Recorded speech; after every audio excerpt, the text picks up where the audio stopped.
c'est intéressant d'avoir plusieurs arcs à son flèche, donc c'est bien.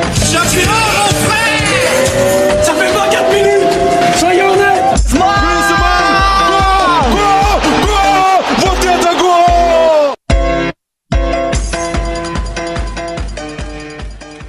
Bonjour à tous et bienvenue pour ce nouvel épisode de Parlons Foot, la saison 1, l'épisode 5. Et oui, on est déjà à l'épisode 5, c'est incroyable. Et avec moi, Thomas, la présentation, vous en avez l'habitude, on a un ami, un seul ce matin. Et oui, malheureusement, enfin ce matin, ce midi, cet après-midi, ça dépend de quand est-ce que vous l'écoutez, bien entendu. C'est un podcast. Mais on a un seul ami aujourd'hui avec nous. Et oui, on n'a pas de Joe. On aurait dû avoir Joe, mais on n'a pas de Joe. On aurait dû avoir Romain, mais on n'a pas Romain. Et ben, on les a remplacés par un seul mec qui est tout aussi bien. Lui tout seul, il gère très bien par rapport aux deux. C'est Aurélien. Salut Aurélien, de Parlons Foot. Salut Thomas, salut à tous. Et donc aujourd'hui, de quoi on va parler? Eh bien du retour de la Ligue 1. Et oui, c'est le retour de la Ligue 1. On aura bien entendu dans l'histoire de la semaine le top flop du consultant. Normalement c'est des consultants, mais là c'est du consultant. On va parler aussi de la Ligue 1, le retour de la Ligue 1 comme je l'ai dit. Alors, très objectivement, on va vous le dire très clairement, il y a eu le match Lyon-Monaco avant qu'on enregistre, la victoire 2-1 de Lyon. Mais on va pas en parler de ce match-là, on va attendre lundi, la fin de la journée, on va parler surtout des matchs de dimanche soir, et on va aussi parler rapidement de Gourcuff et aussi et surtout de Luisdac. Alors Aurélien, on va commencer direct. Ton histoire de la semaine, ta petite actu, toi, est-ce que c'est un top, est-ce que c'est un flop? Rapidement, tu nous dis ce que c'est, et puis on passe très vite à la Ligue 1. Je suis dans la même optique que Cédric dans l'émission de lundi avec un flop et ça concerne les Pays-Bas avec pratiquement la même équipe à part deux joueurs dont Robben, ils ont quand même réussi à se faire battre 2-1 face à la République tchèque. Effectivement, c'est pas très glorieux pour un troisième. On rappelle quand même troisième du mondial brésilien.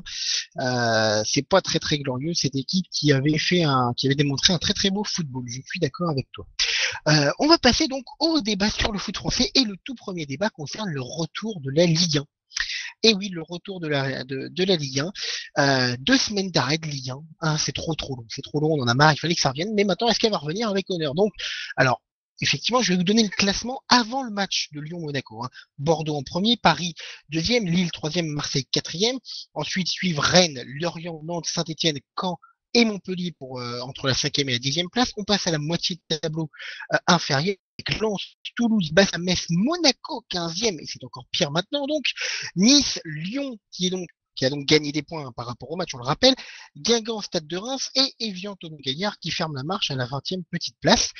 Alors, on va pas parler, comme je l'ai dit Aurélien, du match de Lyon-Monaco, on va le laisser pour le club foot de lundi. Donc, on va pas en parler, on va parler surtout des matchs de dimanche, avec par exemple Stade Rennais, Paris Saint-Germain, on va le rappeler, avec les confrontations. Il y a eu 24 matchs, 12 victoires de Rennes, 8 victoires du Paris Saint-Germain et 8 matchs nuls. Et ma question, elle est très simple Aurélien pour toi, est-ce que tu vois les Rennais capables de l'emporter face au Paris Saint-Germain? Je ne les vois pas du tout remporter le match, déjà parce que Paris, ils font un début de saison plus que correct et t'as des joueurs comme Matuidi qui va certainement revenir et avec Zlatan et Cavani en pointe, ça va être dur pour les Rennais. Est-ce que tu penses que la trêve de 15 jours a pu mettre un petit, entre guillemets, un petit frein à l'élan qu'avait gagné le Paris Saint-Germain, surtout face à Saint-Etienne? On rappelle cette victoire 5-0 au Parc, qui avait, entre guillemets, choqué à peu près toute la Ligue. Est-ce que tu penses que cette pause internationale a quand même permis, par exemple, à Matuidi, comme tu l'as dit, de reprendre le rythme du jeu? Est-ce que tu penses que ça va pas plutôt les arrêter, les Parisiens? On verra ça, mais après, je sais pas si Laurent Blanc a eu une bonne partie de son effectif, mais sinon ils ont eu 3 jours pour se remettre dedans avec les entraînements, etc. Donc, vu ce qu'ils ont montré, notamment face à Saint-Etienne, je pense qu'ils vont rester dans la même optique et s'imposer 2 ou 3-0 face à Rennes. 2 ou 3-0. D'ailleurs, tu vois qui comme buteur? Zlatan et on va dire Verratti, allez. Verratti, et oui, c'est le pari récurrent de Parlons Foot. Hein. On veut que Verratti marque. Il serait temps qu'il marque. Il faudrait déjà qu'il frappe. Enfin bon, ça c'est un autre sujet. Si déjà il pouvait marquer, je sais pas, c'est un centre, la balle, sauf qu'elle lui tombe sur le pipou, ça rentre dans le but. Ce serait déjà pas mal. Ce serait un but de Verratti sans frapper, mais ce serait un but déjà, ce serait bien. Ce serait quand même assez intéressant de voir Verratti marquer. Je me demande si c'est pas le seul joueur actuel, sans compter les gardiens, qui n'a pas encore marqué. Sous le maillot du Paris Saint-Germain, et sans compter Orgui et David Luiz. Mais je crois bien que ce soit le seul. On va parler maintenant de Lille et Nantes, si ça ne te dérange pas. Puis de toute façon, même si ça te dérange, on va le faire quand même, parce que c'est moi que je décide. Lille, donc, actuellement troisième avec 8 points. Nantes, actuellement septième avec 7 points. Euh, Est-ce que toi, alors, voilà, alors, par rapport à la journée qui arrive, l'une des deux équipes peut ou va être sur le podium. Pourtant, toi, tu vois qui va s'imposer dans ce match-là et donc finir sur le podium. Lille qui va conserver sa troisième place ou Nantes qui va pourquoi pas refaire ce qu'ils avaient fait la saison dernière avec un très très bon début de saison. Lille, vu ce qu'ils produisent depuis le début du championnat et que ce soit avec les confrontations face à Porto, c'est pas très glorieux comme l'a développé Cédric, mais après, s'ils ont un réveil, pourquoi pas vont-ils conserver leur place, mais si Nantes s'impose, ce sera une belle surprise et ce sera mérité en espérant qu'on n'ait pas un match assez chiant. Espérons, alors malheureusement, hein, comme tu le sais, c'est René Girard commande de Lille. On sait ce que ça donne, hein. René Girard, c'est quand même très... Bon, on va le dire, ouais, t'as raison, hein, c'est chiant à regarder, René Girard, donc pourquoi pas voir lui. Essayer, on peut toujours rêver, bien entendu, hein, de voir le style de jeu. On est quand même relativement d'accord. Il y a peu de chances que ce soit le cas, hein, mais on peut quand même l'espérer. Guingamp-Bordeaux, maintenant, avec toi, j'aimerais qu'on parle de Guingamp-Bordeaux. Avec Bordeaux, donc 3 victoires, 1 match nul, 9 buts pour, 3 buts contre, 10 points, une différence de 6. C'est un début de saison presque parfait. Ils sont même devant le Paris Saint-Germain. Oh mon Dieu, incroyable.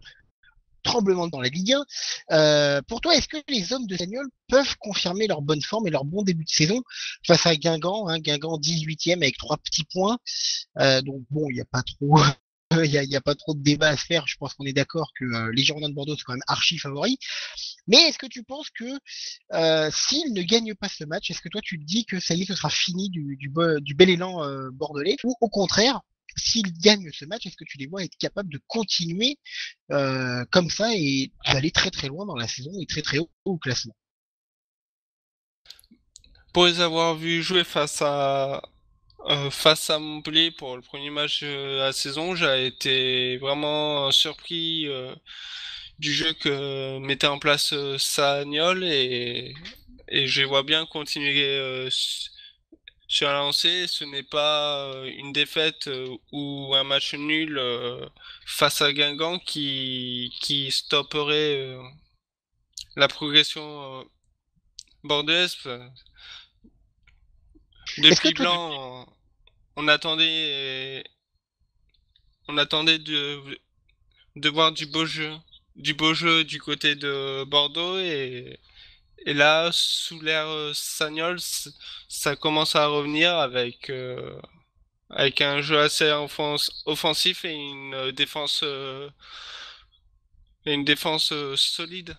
Donc, c'est possible et après, Guingamp, c'est par rapport à la saison dernière, ils font quand même moins bien.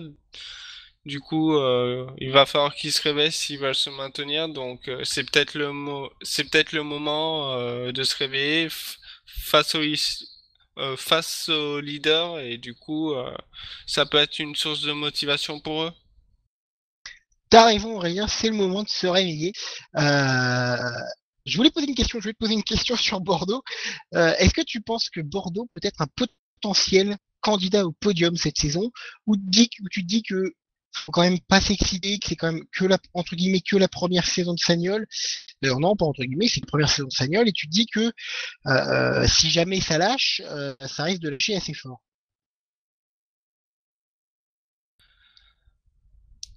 Non, s'il continue avec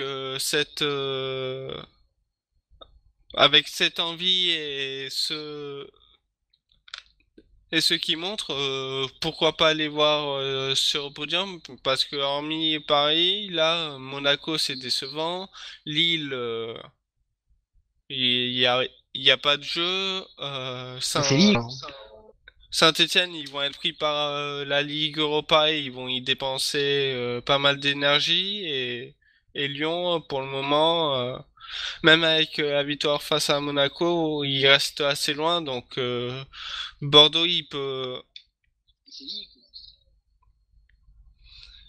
Do- Donc Bordeaux, il peut. Je pense qu'avec les points pris en ce début de saison, ils peuvent largement après avoir une place sur le podium d'ici la fin de la saison, mais il faut pas s'enflammer. Ce n'est que le début de la saison et on va voir s'il y a de grosses absences,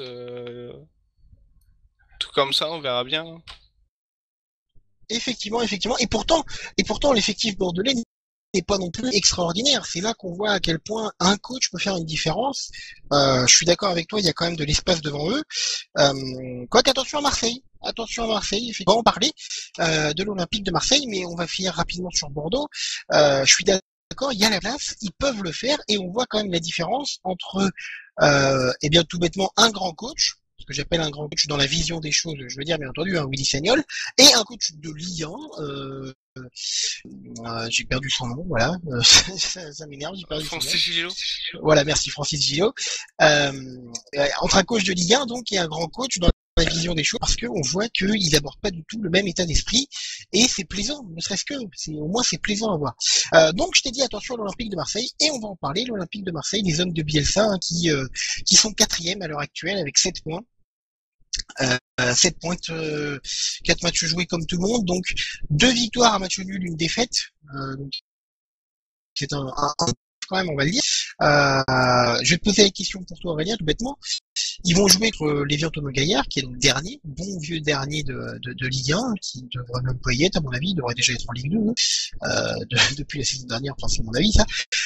Bref, pour toi, est-ce que les joueurs de Bielsa sont enfin lancés? Est-ce que tu vois l'OM, ça y est, le tour de diesel, le tour de chauffe du diesel est passé, et maintenant, allez, rouler jeunesse et ils vont y aller, ou dit que non, quand même, ça reste assez tendu du côté de la Canebière? Qui ne s'imposerait pas face à face à Evian, à part le PSG À part Evian. Je suis sûr qu'Evian, ils arriveraient à perdre contre Evian. Et le PSG qui a fait 0-0 sur la pelouse d'Evian, ça a été une grosse surprise et il y a dû y avoir un couac où ils étaient pas motivés, mais Non, mais il faut savoir qu'en fait, le Paris Saint-Germain est un gros club, mais un club gentil. C'est-à-dire qu'ils aiment pas que les adversaires, que les autres équipes aient 0 point. Tu vois, ils sont obligés de donner au moins des points, sinon c'est pas cool. Donc ils en donnent un, par-ci, par-là, voilà, ils ont donné un point à Evian pour qu'ils aient pas 0 point au bout de cette journée. C'est quand même sympa, non? c'est de l'antisportif, j'ai envie de te dire. Mais concernant Evian, la défaite face à Rennes montre largement qu'ils n'ont pas le niveau de cette Ligue 1 et que ils doivent leur place grâce à un non-match de Sochaux la saison dernière. Du coup, je pense que Marseille va s'imposer largement et on verra la suite de l'affaire Bielsa contre la Brune lundi avec l'entretien qu'ils ont tous les deux. Mais à ceux qui l'auraient dit, ils ne quitteraient pas le club, mais Bielsa est capable de tout, donc il est largement capable de laisser tomber Marseille, même après la cinquième journée. Donc ça, ce serait une grosse perte pour Marseille parce que ce qu'ils commencent à mettre en place, ça commence à être sympa et on commence à avoir du jeu à Marseille qu'on n'avait pas depuis longtemps. Donc ce n'est que positif. C'est vrai, et effectivement, c'est assez chaud entre la Brune et Bielsa, et peut-être que cette défaite peut sceller le destin d'un ou d'un ou de l'autre. Hein. Si jamais, enfin, je dis peut-être que cette défaite, ils n'ont pas perdu, hein, ils n'ont même pas encore joué, mais si jamais l'OM s'incline face à Evian, ce serait un vrai tremblement de terre quand même, parce que bon, Ce bah, serait c'est une grosse Evian quand même. surprise. Ce serait une grosse surprise, je suis d'accord avec toi, et ça peut peut-être sceller soit le départ de la Brune qui sera poussée par à la sortie par les supporters, par Margarita Louis-Dreyfus ou je ne sais quoi, soit la démission de Bielsa qui en aura peut-être marre en disant bon bah écoute je peux pas jouer avec ça, j'en ai marre, mon président me respecte pas, enfin bon bref tout un tas d'excuses qu'il peut sortir et qu'il trouvera et qu'il trouve d'ailleurs actuellement. Je dis pas que c'est grave, hein, je dis que voilà. Donc ça peut peut-être c'est le départ d'un des deux ou voire même les deux peut-être c'est possible. Et après ça peut peut-être aussi lier les deux dans une espèce de d'alliance en disant bon on s'entend pas, on n'est pas copains, on n'est pas amis, mais on va quand même bosser ensemble pour le destin du club. Pourquoi c'est vrai que ça c'est un match assez important à regarder, surtout avec le background entre Bielsa et donc la Brune, tu l'as dit. On va parler d'un joueur de l'Olympique Lyonnais, parce que oui, alors je le rappelle, on va pas faire le débrief du match entre Lyon et Monaco, on va juste rappeler que Lyon s'est imposé 2-1 face à Monaco, donc Monaco coule, tandis que Lyon se relance entre guillemets, mais on va s'intéresser à un joueur qui est entré, en tout cas hier sur le terrain, et c'est Yoann Gourcuff. Et oui, le cas Gourcuff à Lyon, est-ce que Gourcuff va pouvoir revenir un jour à son plus haut niveau? C'est une question qu'on se pose, est-ce qu'il va être capable de revenir à son niveau bordelais, alors que ce soit à Lyon ou ailleurs, hein? Alors on rappelle bien entendu les faits, il y a pas longtemps, il a prolongé à l'Olympique Lyonnais, il a réduit son salaire d'à peu près 25%, c'est quand même plutôt sympa. Il a pas prolongé, il a Oui, juste non, pardon, réduit. oui, il a juste réduit. réduit son Quand je dis il a salaire. prolongé, c'est parce que on a l'habitude, c'est quand un joueur prolonge, son salaire augmente. Et lui, comme il avait un contrat particulier avec le salaire qui augmentait chaque saison, c'est pour ça que je dis prolonger, effectivement. Méprise de ma part, merci à toi de m'avoir repris. Rapidement, je vais rappeler son influence hein, sur le jeu lyonnais. Dans la saison dernière, avec Gourcuff et sans Gourcuff. Avec Gourcuff, il y a 30 matchs joués avec Lyon la saison dernière, 53,3% de victoire quand même, statistique Opta. Hein. Donc on reste quand même assez précis. 1,7 buts marqués contre 1,2 encaissés. Et sans Gourcuff, la saison dernière, il y avait donc eu 31 matchs. Je ne me souviens pas qu'il y avait eu 61 matchs, enfin 30 matchs avec Gourcuff. Bon, enfin bref, 41,9% de victoire. Donc c'est quand même bien moins élevé. 1,3 buts pour l'Olympique Lyonnais par match et un but contre la saison dernière, donc c'est assez violent. On sent qu'il y a quand même une certaine influence de la part de Yoann Gourcuff sur le jeu lyonnais, en tout cas sur les résultats de l'Olympique Lyonnais. Aurélien, pour toi la question, elle est très bête. Gourcuff qui est extrêmement blessé hein, depuis son arrivée à Lyon, on va rappeler, ça fait 16 blessures étalées sur les 3 dernières années, c'est quand même extraordinaire. Alors on le dit, hein, il écoute plus trop son corps qu'il n'est véritablement blessé. Je vais te poser la question, est-ce que pour toi c'est la représentation parfaite, c'est l'exemple ultime des problèmes et des difficultés lyonnaises avec les blessures? Parce que on le sait, hein, le club qui a le plus de blessures, ou en tout cas qui semble en avoir le plus, c'est l'Olympique Lyonnais. Et je trouve que Gourcuff c'est le très bel épouvantail pour ça. Est-ce que tu penses la même chose que moi, ou est-ce que tu dis que lui c'est vraiment un cas très très particulier et que ce soit à Lyon ou ailleurs, il serait dans la même situation? Vu les déclarations que Duverne a fait sur Gourcuff en début de saison en disant que Gourcuff il faisait pas forcément tout ce qu'on dit, après tout ce qu'on lui demande, si comment dire, si Duverne demandait à ce que des exos soient faits et qu'il ne les faisait pas, après ça peut être une cause de blessure, mais là l'OL ils ont changé de préparateur physique et il s'est blessé. Pas que, hein, ils ont changé toute la cellule. Hein.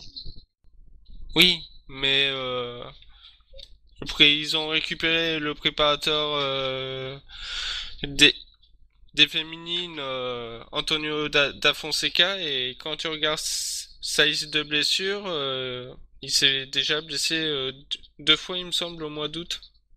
Le 6 août il a fait une rechute de la cheville droite, et après 10 jours après il s'est blessé au dos, donc après son indisponibilité c'est c'est vraiment dommage, et je pense qu'il pourrait largement apporter au jeu lyonnais avec Clément Grenier aussi. Donc après, comment Fournier va l'utiliser? Ah, on est en train de perdre Aurélien. C'est assez perturbant. Alors normalement, hein, je dis ça comme ça, ne prenez pas ça pour compte. Joe est avec nous. Est-ce que Joe est avec vous? Oui, non, il n'est pas là. Oui, c'est bon. Ah, il est là! Il y a Joe qui est là. Bonjour Joe! Eh ben donc on va commencer direct avec toi Joe. Hein, donc tu as entendu, bien entendu, on parlait de Gourcuff sur Lyon. Je te rappelle qu'on ne va pas, on va essayer d'éviter de parler de Lyon-Monaco, hein, puisqu'on va garder ça pour le foot débrief de la Ligue 1 avec tous les matchs. Mais donc on rappelait le nombre de blessures de Yoann Gourcuff à Lyon. Moi je rappelais qu'il y en avait eu 16 sur les 3 dernières saisons, c'est quand même énorme. On rappelait aussi son influence sur le jeu lyonnais. Et Aurélien nous disait que effectivement on voit qu'à Lyon il y a beaucoup de problèmes de blessures et que Gourcuff est quand même une belle représentation de ce cas-là. Même en changeant de préparateur physique, il nous disait qu'ils étaient allés chercher le préparateur physique des féminines. Gourcuff continue de se blesser, rien que 2 blessures cet été, une au dos et une à la cheville gauche, si je me souviens bien. Droite, pardon, donc droite. Merci Aurélien. Et donc effectivement, on sent que c'est quand même assez violent. Joe, toi, ton avis sur Gourcuff, est-ce que tu penses qu'il a un vrai problème physique ou tu dis que c'est plus un problème psychologique? Selon moi, je pense qu'au début, ça devait être juste un problème physique. Maintenant, c'est devenu psychologique. À force de se blesser, premièrement, il est forcément plus fragile, et physiquement et mentalement. C'est vraiment dommage parce que moi, qui suis de Bordeaux, on a vu un Gourcuff qui était vraiment à son meilleur niveau, qui était un joueur qui était vraiment, qui était le plus doux en France, je pense. Et son transfert à Lyon, ça a été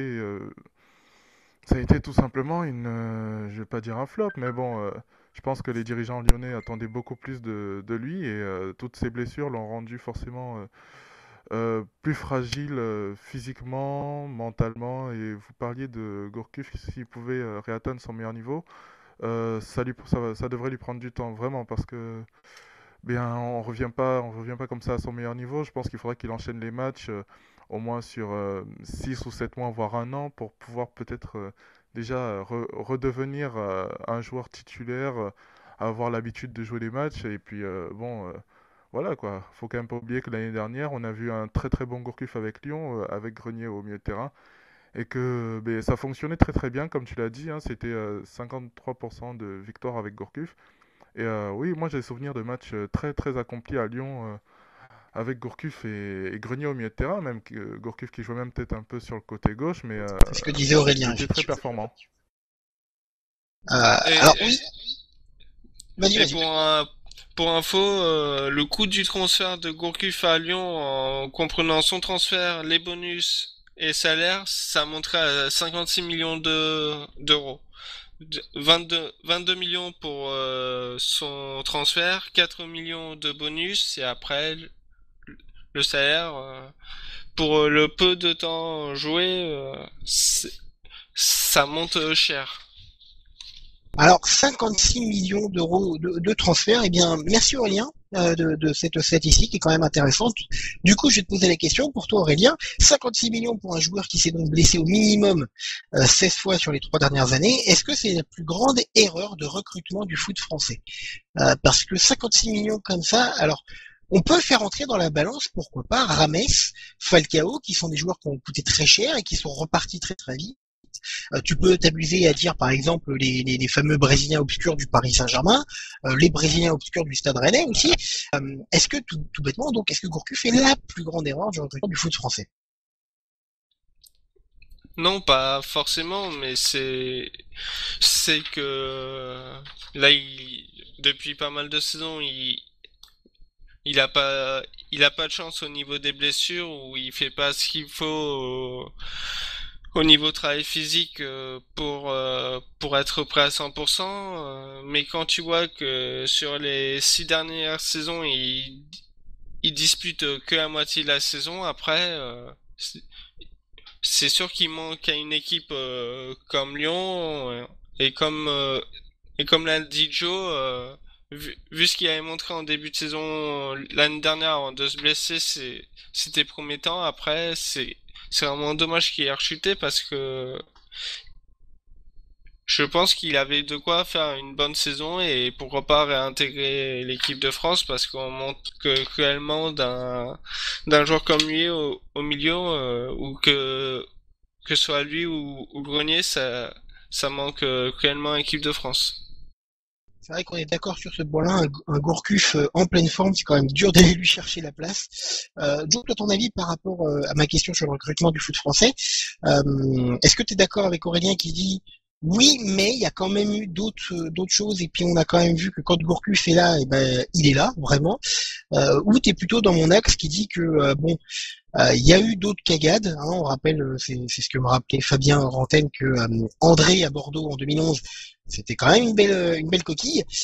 Donc pour moi, il y a d'autres cagades, mais pour moi, par rapport au prix, et par rapport au rendu et au revenu, c'est quand même énorme le coût de Gourcuff. Est-ce que tu es d'accord avec moi qui pense que c'est la plus grande erreur dans l'histoire du recrutement en foot professionnel français?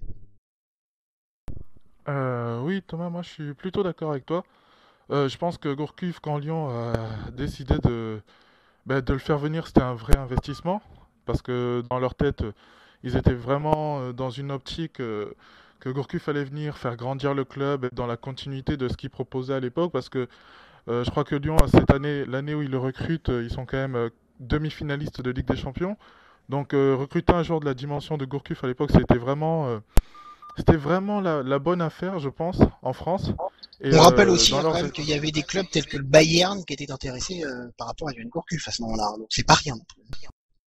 en plus, donc pour moi, c'était vraiment une très bonne affaire. Moi, à l'époque, j'étais vraiment très très triste de le voir partir. Pour moi, oui, c'est le plus gros flop parce que tout simplement, sortir d'une saison comme il venait de faire et arriver à Lyon, c'était vraiment pour tout exploser. C'était vraiment selon moi, il aurait même dû devenir, comme l'a dit Aurélien, un joueur très très majeur de l'équipe de France. Donc, passer de tout ça à tout simplement joueur qui se blesse 16 fois sur 3 dernières années, avec, comme Aurélien l'a encore dit, 56 millions, enfin, c'est un vrai investissement. C'est impressionnant, quoi. Pour moi, il n'y a pas photo. Je pense que c'est le plus gros, tout simplement. Et il faut pas oublier que le prix du transfert, c'est Trio qui a demandé les 22 millions d'euros pour essayer de partir Gourcuff. Donc Trio, sur ce coup-là, il s'est fait des couilles en or et malheureusement pour l'OL, ils ont pas recruté le Gourcuff qui était lors de la, qui avait niveau de lorsque Bordeaux a remporté le titre de champion de France parce qu'il faut pas oublier que la saison d'après où Bordeaux a terminé deuxième il me semble alors qu'ils avaient fait la première moitié de championnat en tête et après l'annonce du départ de Blanc pour l'équipe de France Gourcuff a été blessé pas mal de temps et il a quand même eu du mal à revenir à son meilleur niveau donc après je je trouve que 22 millions pour Gourcuff, c'est un peu exagéré. Qu'ils partent à 10-12 000 euros, d'accord, mais 22, même avec ce qu'il a montré à Bordeaux, c'est un peu excessif quand Euh, même. Maintenant, excuse-moi de te couper, maintenant, j'ai envie de dire, si Gourcuff avait fait la même saison aujourd'hui, il serait pas parti à 22, il serait parti peut-être à 40-45. Donc ça montre aussi que le football, c'est en train de prendre une dimension financière assez incroyable parce que bon, à l'époque déjà, 22 millions pour nous, c'était énorme. Aujourd'hui, Bah, quand tu surtout vois du que transfert franco-français, quoi.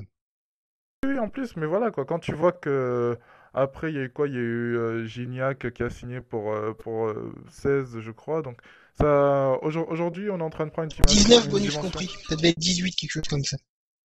Voilà quoi. Donc c'est vrai que ces 22 c'était cher, mais si on s'il avait fait cette saison là aujourd'hui en 2013-2014, pour moi il serait parti à plus que 22. Il serait parti à 40 vu comment ça monte aujourd'hui dans le football financièrement. C'est surtout que les joueurs là, ils sont surcotés, et vu qu'on est en période de crise. Du coup, tous les clubs montent les prix des joueurs au maximum pour avoir Ah bah, quand tu vois que le une Paris rentrée. Saint-Germain veut 15 millions pour Rabiot, ouais, tu dis effectivement, il monte un peu, un peu à la va-vite, quoi. Et, le, et leur but, c'est de rentrer un beau surplus d'argent pour pouvoir recruter un autre joueur. Donc après, là, dans le monde d'aujourd'hui, les transferts dans le foot, c'est en train de devenir du grand n'importe quoi. Donc Exactement. c'est vraiment bientôt t'auras pas de financier français et le championnat de France sera les clubs appartiendront aux Qataris, aux Russes, à Mais des effectivement, personnes bah, à la limite, si ça à marche, des émirs. est-ce que c'est un vrai problème si ça marche? Si au final, le foot français, même s'il est contrôlé par des gens étrangers, si au final il devient un leader, pourquoi pas? Quel est le problème au pire? Et Pourquoi il pas, deviendra mais pas la chose... leader. enfin, Quand tu selon moi, la vois plupart, la la plupart première d'entre ligue, eux... Vas-y, vas-y. quand tu vois la première ligue ou la Liga espagnole, niveau du jeu, c'est c'est le jour et c'est le jour et la nuit par rapport à la Ligue 1. Donc même si la France arrive au niveau financier de ces deux championnats, ils seront quand même moins attractifs par rapport aux rencontres, aux grands matchs que tu as. Donc la France restera en retrait, que ce soit par rapport à l'Espagne, l'Italie, l'Allemagne ou l'Angleterre. Donc après, je vois pas trop l'intérêt. Après, ce n'est que mon avis. Effectivement, effectivement. Alors, ça peut être un bon débat à apporter. Alors, on a un peu tergiversé par rapport au débat de base, hein, qui est le cas de Gourcuff à l'Olympique Lyonnais, mais on a une belle ouverture de débat pour un prochain Parlons Foot, qu'on mettra très certainement en place. Oh, maintenant, on va passer au débat du consultant. Le débat du consultant, et le débat du consultant, c'est donc Romain qui avait gagné le dernier quiz. Le retour du quiz va avoir lieu à partir de lundi, hein, je vous le rappelle. Quiz, on va revenir sur la Ligue 1, donc on va pouvoir faire des quiz sur la Ligue 1. Et donc le débat de Romain, c'est lui qui l'a imposé. Alors il n'est pas là pour y participer, bien entendu, mais on va parler de l'USAC. La petite mort, hein, comme il disait, l'USAC, je reprends son intitulé de débat clair et net, les limites d'un football pro plein de copinage et de passe droit pour certains et d'intransigeance pour d'autres. On est d'accord, hein, l'USAC a un peu été la victime, la tête de turc, hein, des dirigeants du foot français. On va rappeler rapidement les faits. Le mercredi 10 septembre dernier, hein, donc il y a la semaine dernière, la FFF a confirmé la décision de la DNCG et de la LFP d'interdire à l'USNAC de jouer en Ligue 2 cette saison et de maintenir le club en national, monté en Ligue 2 qui avait pourtant été assuré et surtout gagné, sportivement parlant, au soir du 18 avril 2014. Donc après les déboires de l'USNAC, on le rappelle, hein, les comptes refusés pour soi-disant des mauvais bilans économiques, des problèmes d'homologation de stade, des refus de jouer dans un stade d'ores et déjà homologué, je veux dire, le gratin de pâte de la femme du président qui devait pas être bon. Je veux dire, ils ont trouvé tellement d'excuses que ça devait certainement en faire partie. Les dirigeants ont donc demandé, les dirigeants de l'USNAC être réintégrés en national. La demande qui a donc été refusée, hein, on le rappelle. L'USNAC va devoir repartir en division d'honneur régionale, 7e division française, donc a fortiori ensuite, on rappelle effectivement tout ce qui s'est passé derrière, hein, suite à cette décision. Le président Jérôme Ducrot et le directeur général qui était Fabien Barthès, qui lui se battait, qui a été la tête de poupe pour le combat de l'USNAC pour la Ligue 2. Ils ont décidé de se retirer du club, ils ont libéré tous les joueurs professionnels du club, dont Nicolas Dieuze, hein, on le rappelle. Je vais vous poser les questions, on va commencer par toi, Joe. Pour toi, est-ce que la DNCG, qui est le gendarme financier du foot français qui a longtemps été la fierté de Thirier et de Le Gret, est-ce que la DNCG a prouvé son incompétence sur le coup, ou tu te dis que bah non, ils ont respecté leur ordre de mission, ils ont fait ce qu'ils devaient faire, c'est-à-dire que bah, les comptes n'étaient pas clairs, les comptes n'étaient pas correctement faits, donc bah, l'USAC n'avait pas à jouer en Ligue 2. Pour moi, cette affaire montre juste plusieurs choses en fait. La première, c'est que aujourd'hui le football, c'est plus comme on le disait juste avant, ça prend vraiment une grosse dimension financière quand on voit le cas Luznac, c'est vraiment l'exemple type, quoi. Donc, une équipe qui monte sportivement et qui devrait avoir les droits pour jouer en Ligue 2 ne peut pas jouer en Ligue 2 parce que la Ligue leur dit tant que vous n'avez pas de stade, vous jouez pas. L'autre leur dit tant que vous n'avez pas la Ligue, enfin la signature, vous jouez pas dans le stade. Enfin, pour moi, Luznac, on s'est vraiment fichu de leur gueule, clairement. Donc, et franchement, je suis un peu dégoûté pour eux, quoi, parce que c'est de belles histoires comme ça qui font un peu vibrer notre petit football. Une équipe qui ne devrait pas être en Ligue 2, qui a 650 habitants ou je ne sais combien, se retrouve en Ligue 2 et on leur refuse l'accès, on les remet en DHR. C'est impressionnant, c'est énorme de passer de joueurs professionnels à joueurs amateurs alors enfin, on est aux portes de la Ligue 1, on se retrouve même pas aux portes de CFA2. Ça, ce sont des choses incroyables. Et puis après, la DNCG, tout ça, bon, aujourd'hui, voilà, ça montre aussi que comme tu l'as dit, c'est du grand copinage. Hein, voilà, Je quand on n'est précise, hein, pas c'est pas moi qui forcément. le dis, hein. C'est Romain. Ah oui, oui, bah Moi j'ai pris oui, mais l'intitulé de son débat, hein, c'est pas moi. Normalement ça devait être lui qui devait le présenter, hein.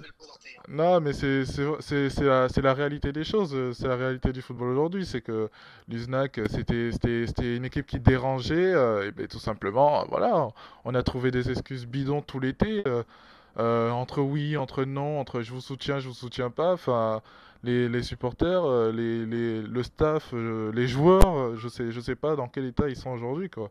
Ils doivent être vraiment détruits moralement, parce que bon, c'est euh, c'est quand même assez incroyable ce qui se passe dans ce football. Enfin, c'est impressionnant. Moi, j'arrive toujours pas à comprendre qu'une équipe qui a gagné le droit tout simplement de jouer dans un championnat ne puisse pas y jouer pour X ou Y raisons. Des raisons bidons, quoi. Donc, moi, ce sujet, maintenant, bon, je sais pas ce que va devenir ce petit club. Fabien Barthez a démissionné, le président aussi, donc c'est vraiment, c'est une belle histoire qui finit tout simplement mal et à cause de notre LFP et de notre DNCG, qui sont entre parenthèses des exemples, hein, entre de grandes parenthèses. Donc bon, c'est vraiment, moi je trouve ça très dommage, vraiment. J'aurais beaucoup aimé voir ce club monter, le voir un peu plus en Ligue 2 parce que c'est vrai que le championnat national n'est pas très bien retranscrit à la télévision. Donc voilà, pour vraiment voir ce qu'ils peuvent faire, tout ça. Donc c'est voilà, c'est juste l'exemple que notre football en ce moment est vraiment dans une mauvaise passe.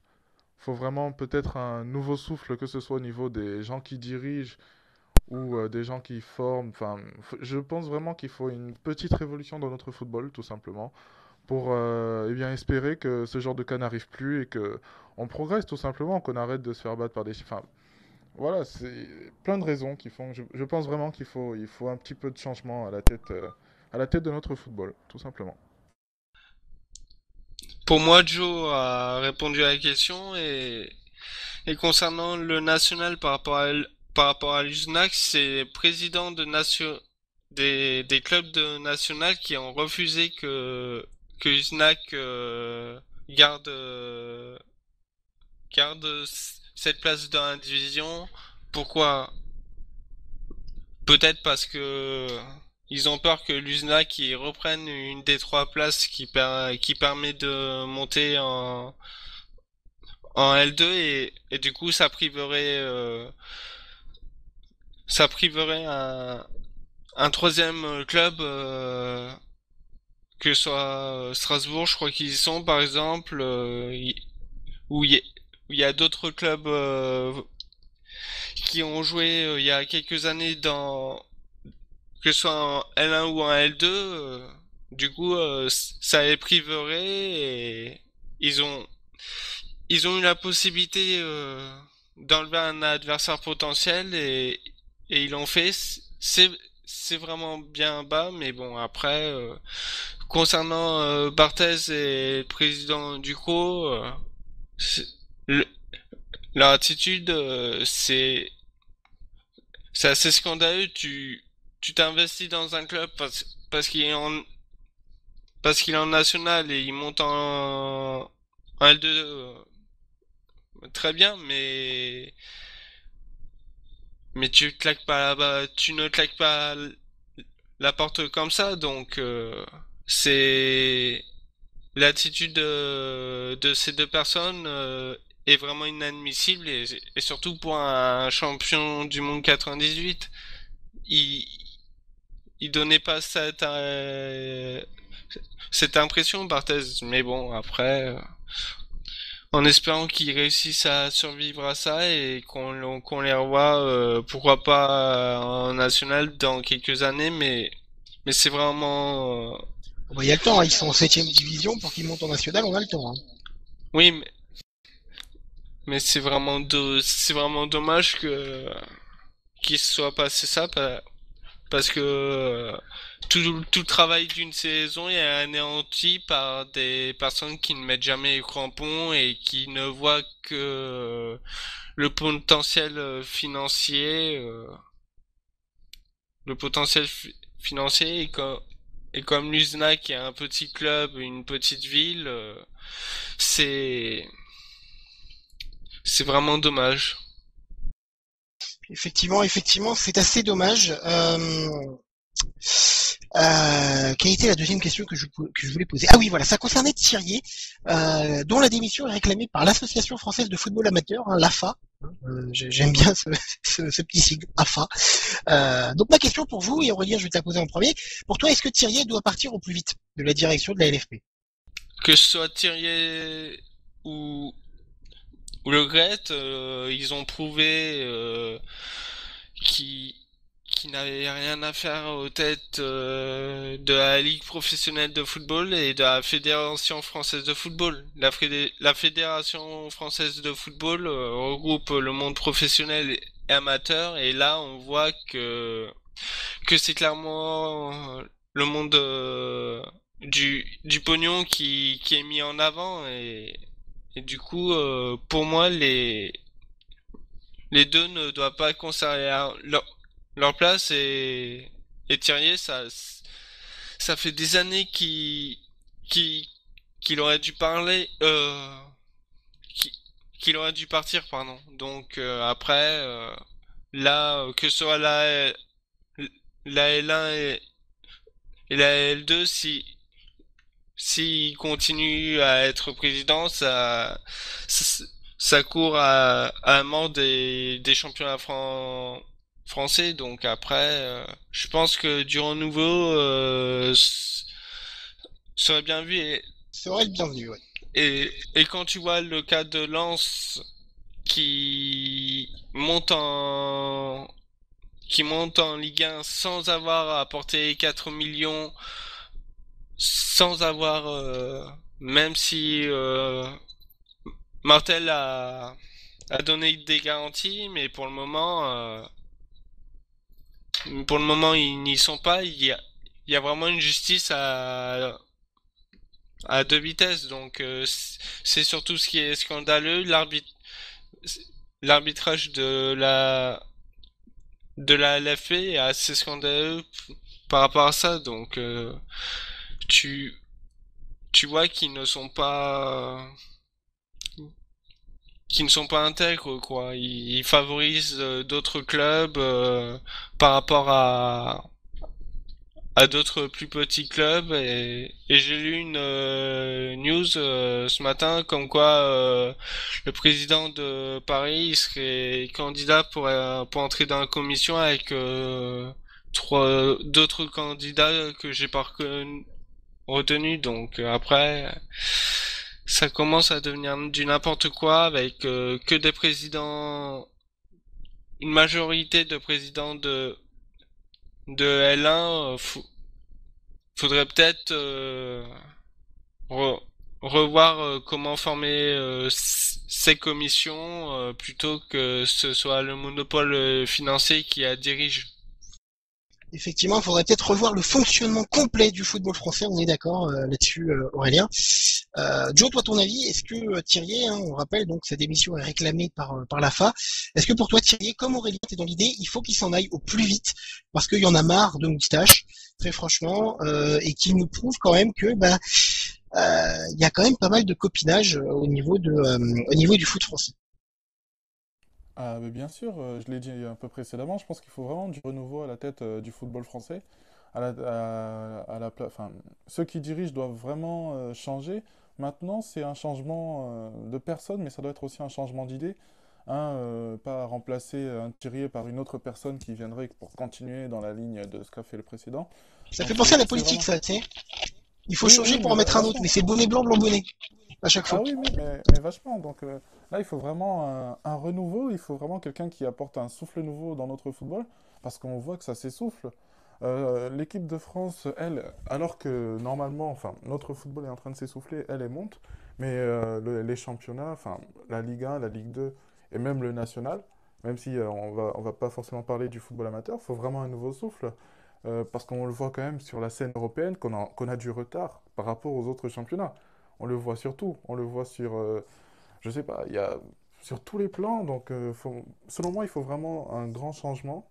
Il faut, je sais pas quel président pourrait venir et nous apporter ça, mais c'est sûr que pour moi, Thierry, c'est juste la représentation du football business, du football entre copains, voilà, voilà, comme du copinage. J'aime bien ce mot d'ailleurs, donc voilà, il nous faut du changement. Donc Thierry, tout simplement, faut qu'il démissionne, oui, mais il faut que la personne qui arrive derrière, eh bien, tout simplement, ne continue pas ce que Thierry, ce que Le Gret ont fait.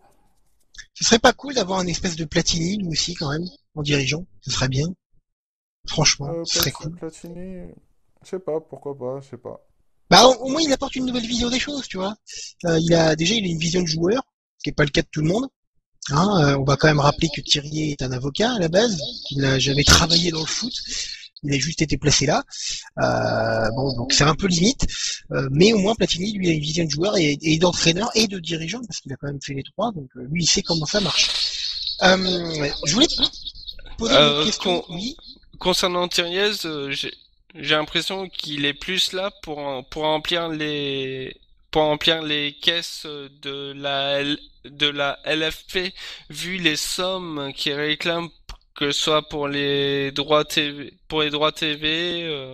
avec la concurrence Bein avec Canal, c'est vraiment des sommes faramineuses désolé, Faramayez. faramineuses, pardon, pour, par rapport aux autres championnats, nos deux championnats, c'est pas de la merde, mais c'est C'est pas de la vraiment merde, mais du ça y nul. ressemble, quoi. Ouais, voilà, c'est du nullicisme où tu passes ton temps devant la télé à t'emmerder, donc faudra peut-être voir les contrats pour réclamer pour pour que les droits les droits TV pardon soient revus à la baisse parce que les sommes réclamées pour ce qu'on voit c'est du grand foutage de gueule, tout ce que tu veux, franchement. Effectivement. Alors bon, la question qu'on peut se poser, c'est est-ce que qu'importe le président, est-ce que vraiment ça changerait ou non? Est-ce que qu'importe les dirigeants, ça changerait vraiment? Et ça, c'est compliqué de le savoir. Effectivement, là, on est un peu dans la spéculation tout de même. Fabien, qui est hors antenne, qui est à la réalisation de cette émission, me disait hors antenne que pour lui, qu'importe qui tu mets, il aura quand même les mains liées à cause des lobbies qui gèrent le foot. Je suis assez d'accord avec lui. C'est vrai, on va éviter d'aller là-dedans parce que sinon on peut aller très très loin et on peut surtout avoir des problèmes. Mais c'est vrai que du coup, bah, on peut pas savoir si ça a vraiment changé. Est-ce que Le Gret, lui aussi, fait ce qu'il veut ou est-ce qu'il est dirigé? Est-ce qu'il peut choisir ce qu'il veut? Est-ce que c'est de sa faute, etc., etc. Est-ce qu'il devrait partir lui également? Voilà, c'est un débat qui s'ouvre assez bien. On va donc conclure cette émission là-dessus. Et oui, les amis, une petite émission, pas très très longue aujourd'hui, une petite quarantaine, cinquantaine de minutes. Mais c'est comme ça. On va dire donc merci à Joe qui est venu pour la fin. Merci à toi, Joe. Merci à vous, désolé pour les petits soucis techniques. Et donc, bon, bah, écoutez, bon appétit. Je sais pas à quelle heure vous écoutez ce podcast, mais voilà, au revoir. Salut! Voilà, merci, au revoir, salut. T'inquiète pas, Joe, bien entendu, les problèmes techniques, ça arrive à tout le monde. Et de toute façon, même si t'es là que pour 10 minutes, ton analyse est très bonne et on en a besoin, on la veut. Et puis donc, merci à celui qui a fait la soupape pendant tout le début de l'émission et qui a fait une bonne soupape. C'est Aurélien, merci à toi Aurélien. Merci Thomas, merci à tous. Et donc on se dira à la prochaine pour le prochain Parle Foot. On remercie également Fabien pour la réalisation de cette émission. Et on se dit à la prochaine. Ce sera lundi avec Cédric et normalement Aurélien. En tout cas voilà, merci à vous. Je te dirai ça, mais pas de souci. Et ben voilà, donc on aura donc Cédric, Simon et peut-être Aurélien, effectivement. Merci à vous d'avoir écouté ce 5e épisode de Parle Foot. On se dit à la prochaine. Allez, ciao à tous.